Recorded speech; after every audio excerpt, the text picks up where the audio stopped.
We, the students of SRVM and संस्कार are going to present our government budget. हमारा budget corona pandemic से प्रभावित है, इसलिए हेल्थ मेन प्रायोरिटी है. I am Nisha. I am representing the Ministry of Finance. Easy education loans will be provided. Easy education loan provide किया जाना important है. Affordable housing loans will be provided. Affordable housing loan provide किया जाना चाहिए. Banks will provide loans to startups with minimum interest payment. Bank startups को ज़्यादा से ज़्यादा लोन प्रोवाइड करे मिनिमम इंटरेस्ट के साथ. For stabilization, startups won't be paying interest for 1 year. Startup सही से स्टेबलाइज हो जाए, इसलिए 1 साल इंटरेस्ट पेमेंट नहीं करना होगा.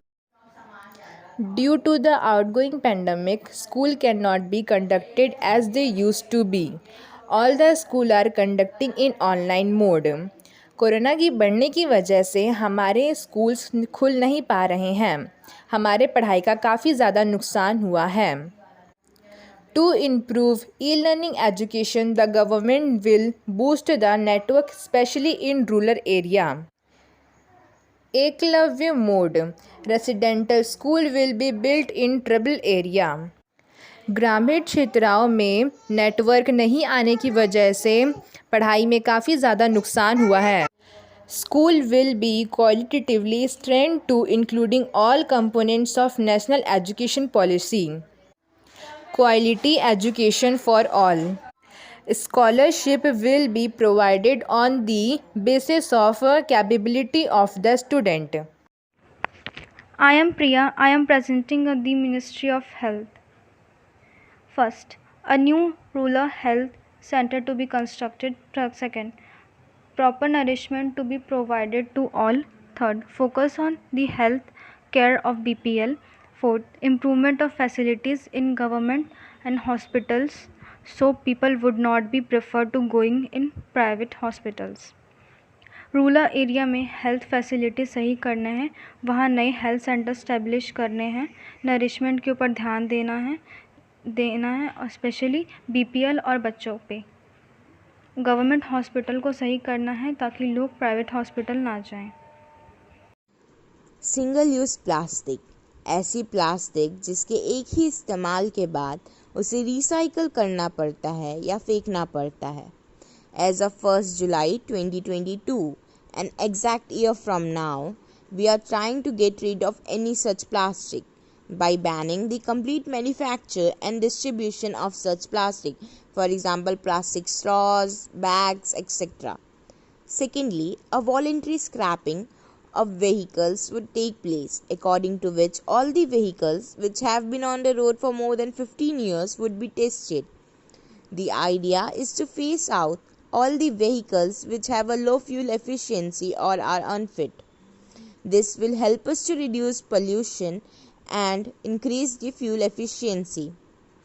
Industries have to plant twice the amount of trees that they have cut down. This would increase afforestation and help us to get a better and more friendly environment.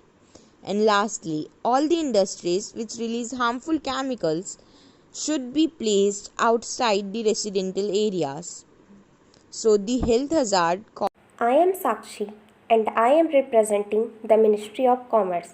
First, textile parks will be established to create infrastructure and increase exports. Infrastructure निर्माण करने और export को बढ़ाने के लिए textile park स्थापित किया जाएगा. Second, incorporation of 1% companies will be encouraged.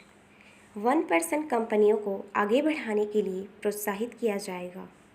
Third, startups will be encouraged. Startup को बढ़ावा दिया जाएगा. I am Upasna and I am representing the Ministry of Communication and Information Technology. First, boost the technological advancement that will improve the efficiency of network. तकनीकी प्रगति को बढ़ावा देंगे जिससे network की समस्या में सुधार होगा. Second, focus on rural communication and connectivity. ग्रामीण क्षेत्रों में कम्युनिकेशन और कनेक्टिविटी पर ध्यान दिया जाएगा. Third, take necessary action against cyber crimes and fraud. Cyber crime और धोखाधड़ी के खिलाफ आवश्यक कार्रवाई किया जाए। Enhance the railway services near the industrial areas, and the budget will focused on bringing safety, quality and clean transport to the front by announcing a slew of incentives. I am Sathi. I am representing the Minister of Defence. Motive youth to defence. Safety of our brave army personnel is a must. Bulletproof jacket will be provided to the army personnel servicing is a high risk area.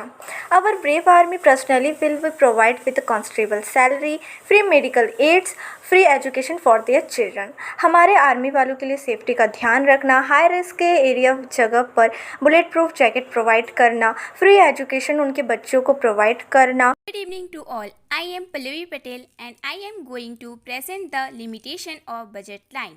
So, this budget is based on 6 pillars. First, health and well-being. Second, physical and financial capital and infrastructure. Third, inclusive development aspiration India. Fourth, revigorating human capital. Fifth, innovation and research and development. Sixth, minimum governance and maximum governance. Health and well-being. India is marred by lockdown, lack of oxygen and slow vaccination, whereas our health budget focused on long-term healthcare infrastructure. We will face third wave of Covid unprotected. Bharat में lockdown, oxygen की कमी और धीमी गति vaccination की समस्या बहुत ही अधिक है, जबकि हमारा health budget focus health care पर ही केंद्रित है और इसी कारण से हम असुरक्षित रूप से कोविड की तीसरी लहर का भी सामना करेंगे। Physical and financial capital and infrastructure. Government is wasting money on Central Vista project. Will all projects under National Infrastructure Pipeline are held due to lockdown or capital shortage? सरकार सेंट्रल विस्टा प्रोजेक्ट पर अपना सारा पैसा बर्बाद कर रही है, जबकि अंडर नेशनल इंफ्रास्ट्रक्चर पाइपलाइन की तरह सभी प्रोजेक्ट लॉकडाउन या पैसे की कमी के कारण रुकी हुई है। सरकार ने अभी जितने पैसे एजुकेशन में लगाए हैं उतने पैसे उसे हेल्थ वेलबींग में लगाने चाहिए थे, क्योंकि अभी का सिचुएशन बहुत ही ख़राब है कोविड को लेकर। अभी सभी अपने घर में बैठे ऑनलाइन पढ़ाई कर रहे हैं, उसको एजुकेशन में उतना नहीं लगाना चाहिए जितना हॉस्पिटल में लगाना चाहिए। Inclusive development and aspiration India. Millions of small businesses are closed. Unorganized sector workers are left without livelihood. Moratorium on loan and credit guarantee for small businesses are too little too late. आज लाखों छोटे व्यापार बंद हैं। अनऑर्गेनाइजेशन sector के workers बिना रोजी रोटी के रह गए हैं। स्मॉल बिजनेस के लिए लोन और क्रेडिट गारंटी पर रोक बहुत ही कम है। Priyanka Patel and I am representing the last 3 points of limitations of government budget. Revigorating human capital. Allocation for education has decreased. No road map for school or online educations. Rural kids are hungry due to lack of midday meals. No road map for implementations of new education policy. Education के लिए बंटवारा कम हो गया है। School या online education के लिए कोई रोड मैप नहीं है। गांव वाले बच्चों को खाना नहीं मिल रहा है, वो भूख से बेहाल हैं। न्यू एजुकेशन पॉलिसी लागू करने के लिए भी कोई रोड मैप नहीं है। Innovation and research and development. Government has failed to support startup have been hit hard by pandemic. Dismal allocation for research and development. Countries like Cuba has 5 vaccinations whilst India has 2. सरकार startup का समर्थन करने में विफल रही है, जबकि startup pandemic की चपेट में आ गया है। क्यूबा जैसे रिसर्च और डेवलपमेंट कंट्रीज़ के लिए डिसअपॉइंटिंग अलॉटमेंट के 5 टीके हैं, जबकि भारत के पास बस 2 ही हैं। Minimum government maximum governance. With lockdown and vaccination process and public distribution system, मनरेगा are handled by state government. The central is left with neither government non governments. The carelessness of government is reflected in the election held in 5 states. Lockdown और vaccination process और distribution system के साथ मनरेगा को central government द्वारा control किया जाता है और ना ही गवर्नेंस को। 5 राज्य में हुए इलेक्शन को देखते हुए इसमें सरकार की लापरवाही साफ झलकती है। Thank you.